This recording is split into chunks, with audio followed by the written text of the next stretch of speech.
Good morning, how are you? It's Caroline from Complete Fitness and Wellbeing on this Friday morning with 5 moves in 5 minutes for you. And those 5 moves today are from our balance and strength class. Every Friday at 8 o'clock we work on our balance because we need it in the here and now, but we also need it for our future years to come as well. So if it's something we can pay attention to now, it might be something that we don't have to think about too much as we get older because it's already in place. Our body is aware of it and is able to work and respond when we need it to. So the 5 moves I'm going to show you about 3 moves that we do every week. So we build on those movements. We can progress them. We get more comfortable with them. Some weeks vary. Some weeks we might feel like, crikey, we're back to square one, but that's just how things go. You can't be the same all the time. But if we work at the same things, we're always going to be aiming and working towards that end goal of actually having reasonable balance. So, as always, if you're going to join in, make sure you are feeling fit and well. You only do the movements that are suitable for you and taking into account your entire health and fitness, your well-being, with balance. If it's something that you're not sure of, haven't been doing for a while, but you want some additional support, have a chair to hold on to, the wall, something to give you that additional stability. We can start off by holding on to things, doing stuff, and then gradually progress that. We'll also then do a couple of other moves that we might just add some more variety to. Clear safe space as well. We don't want any additional hazards that could affect our balance. And let's just get going. 45 seconds work, 15 seconds rest. Now the first thing I'm going to do, tennis ball, is roll out my feet. So very gently, set the timer. We're going to just roll the ball under the feet. Now depending how your feet feel, it might be, I can't stand my feet being touched. Fine, we could leave this out. You could go on to do some ankle mobility, sort of doing the alphabet through your foot, the ankle.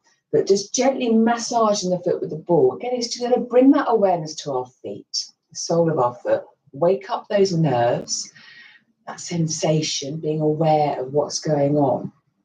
Which sometimes, again, if our feet are tight, stiff, that can have a knock-on effect on how our feet move, the rest of the leg, the rest of the body, which can have an impact on our balance. So we want our feet to be pretty pliable, to detect and to feel things. But as always, again, we may be at different levels on this. So that was quite nice, actually.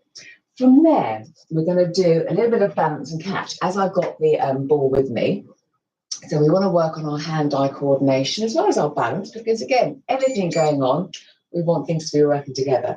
So I'm going to still work with my right foot, which I've just rolled out. So I'm quite comfortable with that sensation of the foot on the floor now because I've woken the foot up. And I'm just going to catch the ball, swapping hand to hand. Now my right foot, again, I've got my toes, the ball of my foot, heel of the foot, really connected with the floor. So I can feel the foot and the leg moving to help stabilise as I'm just throwing that ball up and down. If we didn't want to throw the ball up and down, we could bounce it as well. Actually, that's a bit more challenging. If I did want to have this leg up, it could just be resting. You could have both feet on the floor to start with whilst you're practicing your catch. How often do we catch? And work on those hand-eye coordination movements. Again, we can move the movement to suit where we're at. From there, we're going to do one of our every week moves. Our parallel feet, so feet hip width apart. I am holding a weight, but you don't need to hold a weight at all. I'm going to come up onto tiptoes. Then I'm going to bend my knees and hips and lower down. So this movement, we're just rising up, hinging down, lowering. Lovely. Again, I've got the weight that I was holding it. So again, my lower body is pretty much responsible for all this action. My arms aren't out to the side to hold on to anything, or again have my arms just out by my side or out in the to the side for balance. So again, we can play around with this. It could be again you hold on to a chair for this movement, just coming up, coming down to start with. From there, I'm still going to hold the weight and I'm going to change my stance. So instead of the feet being hip width apart, we're going to walk heel toe.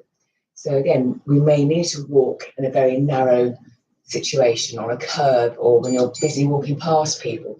So being able to change your stance, your gait, is really important too. Now I'm aiming not to look down at my feet.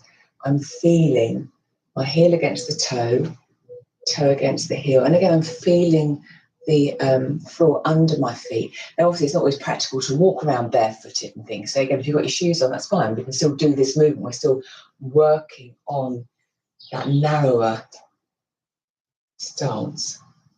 Maybe you could add looking left to right if walking forward and back is okay, just to add to that challenge. There we go, and pause. Good. And then the last move I'll show you is we're going to just do a clock face. So one foot, again, is staying grounded while the other leg is doing some work. So my right foot, I've picked my right leg today to do all the sort of grounding work. It's going to stay put, again, big toe, little toe, heel of foot on the floor.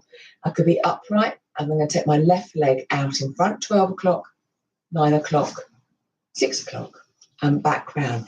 Now, I'm nice and tall for this. If I wanted my leg to get a little bit further around, I could come into a sort of semi-squat,